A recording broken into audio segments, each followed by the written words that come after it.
Assalamualaikum warahmatullahi wabarakatuh. Salam sejahtera untuk kita semua.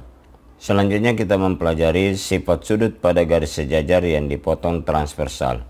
Pada titik potong garis G dengan garis transversal M, terdapat 4 sudut, yaitu sudut A1, A2, A3, dan A4. Begitu pula pada titik potong garis H dan garis M terdapat 4 sudut, yaitu sudut B1, B2, B3, dan B4. Yang pertama kita pelajari adalah sudut sehadap. Sudut A1 dengan sudut B1 adalah sudut sehadap. Kita akan memeriksa besar sudut A1 dan sudut B1. Dengan cara sudut A1 kita pindahkan untuk menutupi sudut B1. Mari kita pindahkan. Setelah kita pindahkan, terlihat bahwa A1 menutupi sudut B1 dengan tepat. Berarti sudut A1 sama besarnya dengan sudut B1. Kita tulis, maka sudut A1 dengan demikian sama dengan sudut B1.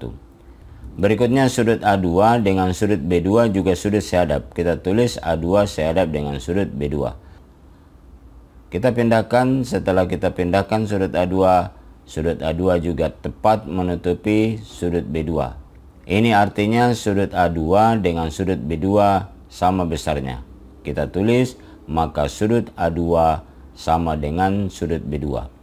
Berikutnya sudut sehadap yang ketiga adalah sudut A3 sehadap dengan sudut B3. Sekarang kita pindahkan sudut A3 ke sudut B3. Terlihat juga bahwa sudut A3 menutupi persis sudut B3.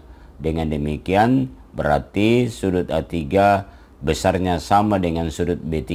Kita tulis, maka sudut A3 sama dengan sudut B3. Pasangan sudut yang terakhir yang warna hijau, yaitu sudut A4 dengan sudut B4, adalah sudut sehadap. Kita tulis sudut A4 sehadap dengan sudut B4. Mari kita pindahkan sudut A4 untuk menutupi sudut B4. Setelah kita pindahkan sudut A4, sudut A4 tersebut ini juga tepat menutupi sudut B4. Berarti sudut A4 juga besarnya sama dengan sudut B4. Kita tulis, maka sudut A4 sama besarnya dengan sudut B4.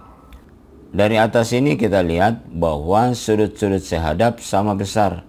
Maka ini kita peroleh bahwa sudut sehadap sama besar. Berikutnya yang kedua adalah sudut dalam berseberangan. Ini adalah sudut dalam berseberangan, yaitu sudut A2 dengan sudut B4. Sekarang kita akan periksa apakah sudut A2 dengan sudut B4 besarnya sama.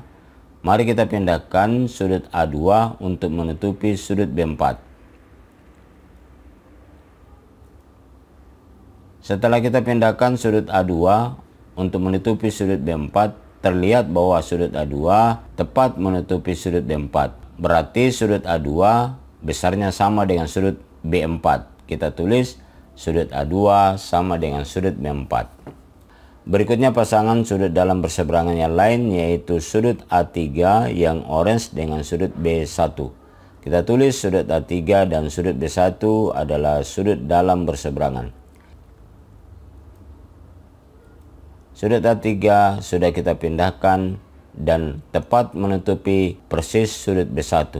Ini berarti sudut A3 besarnya sama dengan sudut B1. Kita tulis, maka sudut A3 sama dengan sudut B1. Yang kedua dapat kita tulis, sudut dalam berseberangan dengan demikian juga sama besar. Yang ketiga kita lihat sudut luar berseberangan. Sudut yang orange, sudut A1 dengan sudut B3 merupakan sudut luar berseberangan. Kita pindahkan sudut A1 untuk menutupi sudut B3. Ternyata sudah kita pindahkan dan benar sudut A1 menutupi persis sudut B3. Ini berarti bahwa sudut A1 dengan sudut B3 besarnya sama. Kita tulis, maka sudut A1 sama dengan sudut B3. Berikutnya pasangan luar berseberangan yang lain adalah sudut yang biru ini, yaitu sudut A4 dengan sudut B2. Kita pindahkan sudut A4 untuk menutupi sudut B2. Tepat juga menutupi sudut B2. Dengan demikian sudut A4 ini besarnya sama dengan sudut B2. Kita tulis maka sudut A4 sama dengan sudut B2. Dengan demikian dapat kita tulis sudut luar berseberangan sama besar. Ada 5 kelompok sudut yang terjadi apabila ada 2 garis sejajar dipotong transversal. Namun sudut yang keempat dan kelima nanti kita lanjutkan pada pertemuan berikutnya.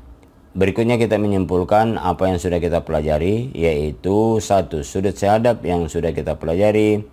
2. Sudut dalam berseberangan sudah kita pelajari.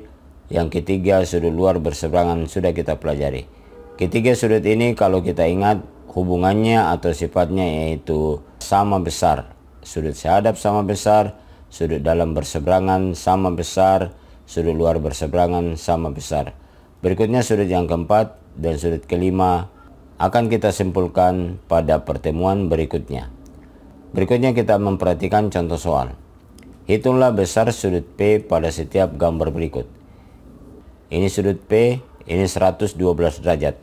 Mari kita jawab. Cara menjawabnya, yang ditanya sudut P dan sudut yang ada kita hubungkan. Kita lihat bahwa sudut P dengan 112 derajat merupakan pasangan sudut sehadap. Dan kita ingat sudut sehadap sifatnya adalah sama. Dengan demikian kita tulis maka sudut P sama besarnya dengan 112 derajat. Berikutnya kita lihat gambar kedua B. Ini sudut P. Ini 125 derajat. Mari kita jawab sudut P dan yang ada pada soal yaitu 125 derajat. Keduanya merupakan pasangan sudut dalam berseberangan. Sudut dalam berseberangan sifatnya adalah sama. Dengan demikian maka sudut P besarnya sama dengan 125 derajat. Berikutnya C. Kita jawab. Kita lihat pasangan sudut P dengan 75 derajat merupakan pasangan sudut luar berseberangan. Selanjutnya kita ingat sifat sudut luar berseberangan, yaitu juga sama besar. Berarti kita tulis dengan demikian sudut P sama saja besarnya dengan 75 derajat. Nomor 2, hitunglah nilai X pada setiap gambar berikut. Ini yang pertama A, 3X dan 120 derajat. Kita jawab 3X dan 120 derajat kita lihat merupakan pasangan sudut sehadap. Kalau sudut sehadap kita ingat sifatnya yaitu sama besar. Maka kita tulis 3X dengan demikian sama dengan 120 derajat. Yang ditanya nilai X saja. Kalau nilai X saja berarti sama dengan besar sudut di sebelah kanan 120 derajat kita bagi dengan koefisien X 3. Kita bagi dengan 3. X sama dengan 120 bagi 3 40 derajat. Berarti nilai X ini kita sudah dapat 40 derajat. Berikutnya yang kedua pada nomor 2 yaitu B. Mari kita jawab. Kita lihat sudut 2X tambah 10 derajat dan sudut 80 derajat. Keduanya merupakan sudut dalam berseberangan. Kalau sudut dalam berseberangan, maka besarnya sama. Berarti kita tulis sudut yang di bawah ini 2X tambah 10. Karena sifatnya mengatakan sama, maka kita tulis sama dengan sudut yang di atas. Sudut yang di atas adalah 80 derajat. Kita tulis sama dengan 80 derajat. Berikutnya, 2X sama dengan bilangan di sebelah kanan 80 derajat. Kemudian plus 10 kalau kita pindahkan ke ruas kanan menjadi kurang 10. 2X sama dengan 80 kurang 10 70 derajat. X saja berarti bilangan yang di kanan 70 derajat kita bagi dengan koefisien X yaitu 2. Maka kita peroleh X sama dengan 35 derajat. Nomor 3, nomor terakhir di contoh kita. Hitunglah besar sudut M pada gambar berikut. Ini sudut M. Yang di tengah, bagian bawah 30 derajat, bagian atas 40 derajat. Mari kita jawab. Kita membuat garis bantu yang sejajar dengan garis biru ini dan memotong sudut M. Seperti ini kita lakukan. Setelah memotong sudut M, maka M terkelompok menjadi dua, yaitu M1 dan M2. Selanjutnya, setelah kita tutupi bagian bawah, maka garis merah putus-putus dengan biru ini merupakan garis yang sejajar. Dengan demikian 40 derajat adalah sudut dalam, M1 juga merupakan sudut dalam. 40 derajat berada pada sisi kiri, M1 berada pada sisi kanan. Dengan demikian 40 dengan sudut M1 merupakan pasangan sudut dalam berseberangan. Sifat sudut dalam berseberangan adalah sama besar. Berarti kita dapat sudut M1 sama besarnya dengan 40 derajat. Selanjutnya kita tutup bagian atas, sehingga terlihat garis sejajar merah dan biru di bawah ini. Kita lihat 30 derajat dan sudut M2 yang ini merupakan pasangan sudut dalam berseberangan. Maka kita tulis sudut M2 dengan demikian sama besarnya dengan 30 derajat. Selanjutnya yang ditanya adalah sudut M. Jadi sudut M sama dengan sudut M1 yang belahan atas ini dan ditambah dengan sudut M2. Sama dengan sudut M1 kita sudah dapat 40 derajat. Sudut M2 juga kita sudah dapat 30 derajat. 40 tambah 30 derajat kita dapat 70 derajat. Selanjutnya kalian lihat soal. Ini nomor 1. Kalian tentukan besar sudut Y. Untuk menjawab soal ini, kalian menentukan hubungan sudut yang mengandung unsur Y dan sudut yang diketahui. Nomor 2. Tentukanlah nilai X pada setiap gambar berikut. Berikutnya, tentukanlah besar sudut M dan sudut N pada gambar berikut. Nomor terakhir, hitunglah besar sudut P pada gambar berikut. Ini serupa dengan salah satu contoh kita di atas. Silakan membuat garis bantu. Demikian pertemuan kita. Sekian dan terima kasih. Sampai jumpa pada materi berikutnya. Wassalamualaikum warahmatullahi wabarakatuh. Salam sejahtera untuk kita semua.